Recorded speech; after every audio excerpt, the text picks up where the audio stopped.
हिंदुओं से लगातार ये अपील कर रहे हैं कि दुकानों का सही चयन करें। आपने एक सनातनी अभियान की शुरुआत कर दी है, लेकिन अब कैसे पता चलेगा कि कौन सी दुकान से लेना है? कैसे आप समझाना चाह रहे हैं हिंदुओं को? साफ शब्दों में बताएं कि कौन सी दुकान पर जाएं, कहां से वो सामान ले, कहां से फल ले। पहली क्लियर बात आप समझ लीजिए, आपको अगर अपनी पूजा परंपरा शुद्ध रखनी है तो आपको सनातनियों की दुकानों से ही पूजा की सामग्री और जो भी भोग लगाना है या फल लगाना है या मिठाई लेनी है, तो आपको कोई वस्त्र भी चढ़ाना है, कोई स्वर्ण आभूषण भी चढ़ाना है, जो भी आप देवी देवताओं को चढ़ाना चाहते हैं, आप पहले ये निश्चित कर लीजिए कि मैं देवी का देवता का सच्चा भक्त हूं और मैं देवी को और देवता को अशुद्ध व्यक्ति के हाथ से कोई वस्तु लेकर नहीं चढ़ा सकता। तो इसके लिए सबसे पहले आप ये जहां भी कोई वस्तु खरीद रहे हैं, फल खरीद रहे हैं, देवकीनंदन ठाकुर जी। हाँ, अब मैं वो बता रहा हूँ, वही बता रहा हूं मैं आपको। देखिए, सबसे पहली बात, अशुद्ध और शुद्ध तो अपने अपने दायरे में, उनके यहाँ शुद्ध मानते हैं, वो तो कहते हैं कि जो इस्लाम को नहीं मानता वो काफिर है और उसको मारने के बाद में तो क्या नाम है, जन्नत मिलती है। तो उनके यहाँ तो हम अशुद्ध हैं, हम काफिर हैं, हमको मार दो, उनके यहाँ तो ये है। लेकिन हमारे यहाँ कहते हैं जो भगवान को न मानता हो, जो ईश्वर में निष्ठा न रखता हो, जिसके माथे पे तिलक नहीं है, जिसके गले में कंठी नहीं, जिसके हाथ में कलावा नहीं है, जिसने पूजा सामग्री को भी सिर्फ बिजनेस बना रखा है, ऐसे लोगों के यहाँ से लेने की बजाय हमें वहां से लेना चाहिए जहां ठाकुर जी की छवि है, जहां ठाकुर, हर एक सनातनी जो होगा उसके घर में मंदिर भी, दुकान में मंदिर होगा, वो अपने घर में धूप बत्ती करता होगा, दीप जलाता होगा दुकान में भी। तो हम लोग वो चयन करें, ये हमारी जिम्मेदारी है। पूजा हम करने जा रहे हैं, हम ऐसा नहीं कि कुछ भी उठा लाएंगे। तो जो सनातनी हो, जो रामकृष्ण को मानते हो, देवी देवता को मानते हो, मैं तो कहूंगा जिनके रामकृष्ण को सनातनी भी नहीं मानते हो, तो कम से कम पूजा की सामग्री इन विशेष दिनों में वहां से भी मत लो। लेकिन देवकीनंदन ठाकुर जी, आखिर ऐसा क्यों होता है जब भी कोई त्योहार सामने आता है, खास करके अगर हम सनातनियों के त्योहार की हम बात करें, तो आखिर बयानबाजी क्यों शुरू हो जाती है, आपत्ति क्यों होती है अगर शुद्धता को लेकर बातें कही जाती है? क्योंकि देखिए, अगर हम बात करें, कांवड़ यात्रा शुरू हुई थी जब, उस समय भी शुद्धता को लेकर यह कहा गया था कि सोच समझकर आप सामान खरीदें, वहां पर खाना खाएं जहां पर शुद्धता पर फोकस होता है। उस समय भी हंगामा देखने को मिला था, और अब जब नवरात्रि का त्योहार हुआ, जो आपने अपील की, इस पर भी बवाल शुरू हो चुका है। नहीं, मुझे कोई बवाल से फर्क नहीं पड़ता। मैं धर्मगुरु हूं, सनातन धर्मगुरु हूं, और मेरी ड्यूटी है कि मैं अपने समाज को अच्छी बात बताऊं जो उनके हित के लिए हो। या तो नवरात्रि का व्रत मत करिए।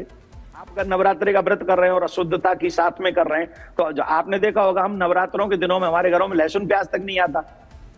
जो बहुत हर दिन लहसुन प्याज खाते हैं, उनके घरों में भी नवरात्रि के दिनों में लहसुन प्याज नहीं आता। तो इसका मतलब हम सब पवित्रता का ध्यान रखते हैं, हम लोग शुद्धता का ध्यान रखते हैं, लेकिन और ज्यादा ध्यान इसलिए कि हम लोग अपने घर में तो लहसुन प्याज नहीं आने देते, पर जो है मांस खाते हैं और बहन बेटियों का जो सम्मान भी नहीं करते, बहू के साथ में भी जो जिनका व्यवहार उल्टा सीधा बना रहता है, हम उनके यहाँ से सामान खरीद लाएंगे और वो देवी को चढ़ा देंगे। तो फिर ये कर्म जब, जो खराब कर्म और अच्छी चीजें जब ज्वाइंट होंगी, तो देवी कैसे स्वीकार करेगी?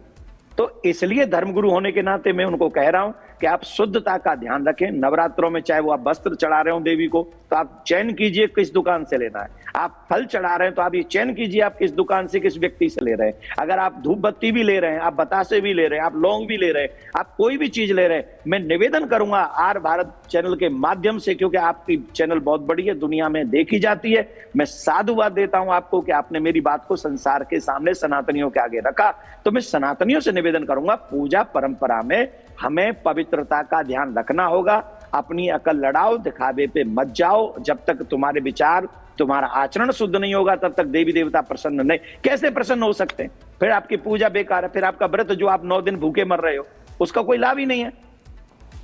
आपकी अपील जन जन तक जारी है देवकीनंदन जी, लेकिन इसके अलावा मेरा सवाल ये रहेगा, कल ही अलविदा जुम्मा था और नमाजी जब पहुंचे थे नमाज पढ़ने के लिए, एक विशेष हिदायत दी गई थी लॉ एंड ऑर्डर को संभालने के लिए कि सड़कों पर नमाज ना पढ़े, लेकिन वहां पर भी लोग विरोध करते हुए नजर आए थे। कहा था कि जब यहां पर कांवड़ यात्रा निकलती है तब कोई विरोध नहीं करते, और नवरात्र पर अब जिस तरीके से बयानबाजी हो रही है, ये विशेष तबका जो है क्यों पेट में दर्द हो रहा है? देखिए, मुझे आप एक बात समझ लीजिए, मैं आपको एक बात बड़ी क्लियर कह रहा हूं। जब कावड़ यात्रा होती है तो कावड़ यात्रा चलती हुई होती है, जो रोड पे ही चलेगी, जो रास्ते हैं, जो रास्ते हैं ना, जहां से हम लोग निकल, जो रास्ता हरिद्वार से अगर दिल्ली आना है तो उसी रोड का इस्तेमाल होगा, दिन लगातार होगा, क्योंकि वो कावड़ यात्रा वो हमारा फंडामेंटल राइट है, वो संवैधानिक राइट है कि हम लोग चल सकते हैं रोड पे। ऐसा नहीं है कि कोई चलेगा नहीं। उसमें मुस्लिम भाई भी अगर हज यात्रा करने के लिए जा रहे हैं तो कोई रोक नहीं रहा उनको रोड पे, वो भरी तब मैं तो कह रहा हूं 1 करोड़ लोग जाएं हज यात्रा करने रोड से, कौन रोकने वाला है? पर ये कह रहे हैं कि लेकिन आप बांट रहे रोड हैं, जानबूझ के इस तरीके की बात कह रहे हैं। हाँ, हम बांट रहे हैं। पाकिस्तान किसने बांटा था? बांग्लादेश किसने बांटा था? हम बांट रहे हैं। हम बांटते तो पता नहीं क्या क्या बट जाता। हम तो कुछ बांट ही नहीं पाए। और हम बांटने की हमारे संस्कार भी बांटने वाले नहीं है, छीनने वाले नहीं है, काटने वाले नहीं है, मारने वाले नहीं है। हम लोग तो दूसरे हिसाब के लोग हैं। परोपकाराय पुण्याय पापाय परपीड़नम, हम लोग इस विषय को जानने वाले हैं। लेकिन नाउ इज चेंज, क्योंकि हमें अपने देश की रक्षा करनी है, अपने धर्म की रक्षा करनी है, अपने सनातनी परंपराओं की रक्षा करनी है। ये भाईचारा करके हम अपनी पूजा शुद्ध नहीं कर सकते। भाईचारा करके हम अपने भगवान को गंदा भोग नहीं लगा सकते। भाईचारा करके हम लोग कुछ भी करके हम अपने मंदिर, पूजा पद्धति, परंपराएं, अपने सनातन के घरों में अशांति पैदा नहीं कर सकते। भाईचारा निभाएंगे हम लोग समाज में। हम किसी को गाली नहीं दे रहे, हम किसी को बद्दुआ नहीं दे रहे। तुम अपनी अच्छा नमाज क्यों पढ़ोगे भाई? तुम रोड पे तुम नमाज पढ़ोगे, फिर सुंदरकांड करने वाले आएंगे रोड पे, फिर बाइबल पढ़ने वाले आएंगे नमाज रोड पे, फिर जो क्या नाम है गुरु ग्रंथ साहिब जी की बाणी का प्रयोग करने आएंगे रोड पे। तो रोड इन चीजों के लिए नहीं है। जी देवकीनंदन ठाकुर जी, आपने जिन अशुद्ध लोगों का जिक्र किया है, जिस विशेष समुदाय की तरफ आप टारगेट कर रहे हैं कि उनकी दुकानों पर ना जाएं, लेकिन फलों की ज्यादातर दुकानें तो वही लगाते हैं, तो फिर फल कहां से जाकर खरीदे जाएंगे? और कई बार तो ऐसे लोग भी मिल जाते हैं जो अपनी जात भी छिपाकर सामान बेच रहे होते हैं, नाम भी छिपा लेते हैं, बदल लेते हैं। तो ऐसे में चयन करना थोड़ा चुनौतीपूर्ण नहीं हो जाएगा? तो करें ना। अब भगवान देवी को मनाने के लिए जा रहे हैं तो चुनौती कौन स्वीकार करेगा? अपने धर्म को बचाने की बात है तो घर बैठ के खा लोगे क्या? आपको चाहिए देवी का आशीर्वाद, आप चाहते हो देवी प्रसन्न हो, आप चाहते हो घर में सुख समृद्धि शांति बनी रहे, खूब धन की वर्षा देवी करे, और करती है। लेकिन इतना चयन हम नहीं कर सकते कि शुद्ध। मैं तो कहता हूं अगर शुद्धता ना मिले तो अपने घर के दूध से 1 लड्डू का भोग भी आप देवी को लगाएंगे तो देवी प्रसन्न हो जाएगी। आप अपने घर में बनाइए। जब आपको लगता है कि हमें मिलेगा ही नहीं कहीं, तो आप अपने घर में बना लीजिए। लेकिन अशुद्ध भोग देवी को नहीं लगना चाहिए नवरात्रों में। और जो लोग अशुद्ध भोग, इसका दुष्परिणाम क्या है? आज देख लीजिए हमारे घरों में अशांति है, क्योंकि हमने अपने पूजा पद्धति में भी शुद्धता का ध्यान नहीं रखा। आज हमारे घरों में अशांति है, बच्चे हमारे किस तरह भाग रहे हैं, हमारे परिवार टूट रहे हैं। और जो बेचारी आप देख ही रहे हैं, ड्रम चल रहा है हर जगह पर। हम लोगों की मानसिकता इतनी डाउन हो गई, वहां एक बच्चा मर गया ड्रम में, और हम लोग पैसे कमाने के लिए रील बना रहे हैं उस ड्रम पे। हमारे गिर के किसी के धर्म, किसी के प्राणों से भी हमारी भावुकता नहीं है, उसके साथ सेंसी हम लोग भावुक नहीं हो सकते उनके साथ। हम पैसे कमाने के लिए ड्रम की रील बनाने लग गए। तो ये जो इतनी गिरावट आई है, किस लिए आई है? क्योंकि हमने पूजा परंपराओं में अशुद्धता को इन्वॉल्व कर लिया है। और इस बात से, जो बात मैं आपको कह रहा हूं, धर्म को जानने वाले बड़े बड़े शंकराचार्य इस बात को स्वीकार करेंगे। आप पूछ लीजिए उनसे, वो भी इसी बात को कहेंगे। और जो लोग वैसे हैं जिन्हें कुर्सी चाहिए, जिन्हें एमएलए बनना है, जिन्हें एमपी बनना है, जिन्हें थानेदार बनना है, जिन्हें वो बनना है, इन्हें वो ढिमका बनना है, वो कहेंगे कि देवकीनंदन गलत बोल रहा है, क्योंकि वो पुराण के विषय में पढ़े या तो। और मैं धर्म को बचाने की बात कर रहा हूं, और मेरा एक ही लक्ष्य है कि धर्म होना चाहिए। और अगर हम पूजा पाठ, नवरात्रि कितने बड़े दिन है हम लोगों के लिए। हमारे देश के प्रधानमंत्री जी सिर्फ 1 लौंग, आई थिंक जो मैंने सुना है, 1 लौंग और 1 गिलास पानी पे 9 दिन व्रत करते हैं वो। जी बिल्कुल। लेकिन कोई भी जी, आज उनकी एनर्जी देख लीजिए जी, आज हमारे बच्चों की एनर्जी देख लीजिए। पिज्जा खा के ऐसे पड़े रहते क्योंकि देवी का पूजन करना ही नहीं है, पड़े हैं, उठा ही नहीं जा रहा बिस्तर पे से। तो हमें देवी की पूजा करने से एनर्जी भी मिलती है, शक्ति भी मिलती है, सामर्थ्य भी मिलता है। लेकिन उसके लिए जरूरी है कि शुद्धता बहुत जरूरी है, पवित्रता जरूरी है। मैंने उसको ध्यान में रख के ये बात कही है। बिल्कुल। और देखिए देवकीनंदन ठाकुर जी, आखिर ऐसा क्यों नहीं होता? क्योंकि अभी थोड़ी देर पहले भाईचारे की आप बात कर रहे थे। कोई भी त्योहार शांति के साथ नहीं हो सकता क्या?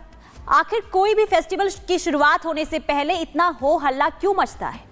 खास करके अगर हम हिंदू के त्योहारों की बात करें तो।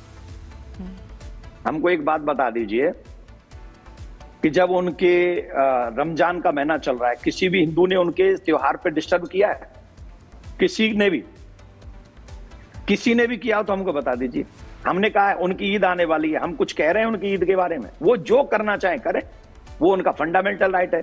लेकिन जब मेरे तीज त्योहार आएंगे, जब मेरे कोई उत्सव आएंगे और उसमें विघ्न पहुंचाएंगे, और आप फिर हमसे ये आशा करो कि हम कुछ बोले ही ना, तो मैं आपके चैनल पे कहता हूं कि अभी हिंदू समाज नामर्द नहीं हुआ है। अभी हम लोग ऐसे नहीं है कि इतने बुज़दिल हो गए हों कि हम अपने धर्म की भी रक्षा ना कर सकें।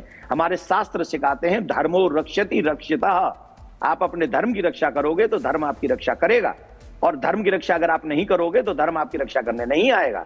और सनातन धर्म जैसा सुंदर, पवित्र, पावन कहां ब्रह्मांड में आपको ऐसा धर्म मिलेगा बताइए, जो सबका भला चाहता है। सर्वे भवन्तु सुखिनः।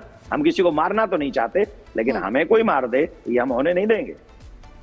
बिल्कुल, जिस तरीके से आपने कहा कि ये पूरा जो पर्व है एक तरह से पवित्रता का पर्व है, सनातन को जोड़े रखने वाला पर्व है और ये सम्मान सिखाता है सनातन के प्रति।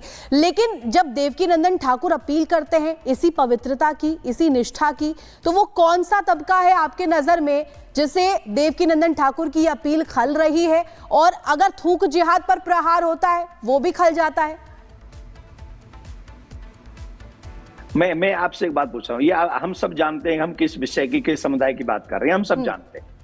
और क्यों इस विषय को हम लोग इतना उठा रहे हैं, ये बात उनके धर्म गुरुओं को अपने लोगों को सिखानी चाहिए कि हम लोग ऐसा क्यों कर रहे हैं। अरे एक बार तो पूछें वो अपने लोगों से किस हद तक जा रहे हो। अरे तुम्हारे यहां होगा कोई धर्म, अपना थूक खिलाना, अपना थूक पिलाना, अपना मूत्र पिलाना, ये तुम्हारे यहां होगा। हमारे यहाँ तो किसी एक दो लोग तो ऐसे हैं जिनकी छाया भी पड़ जाए तो वो भोजन, हम छाया छोड़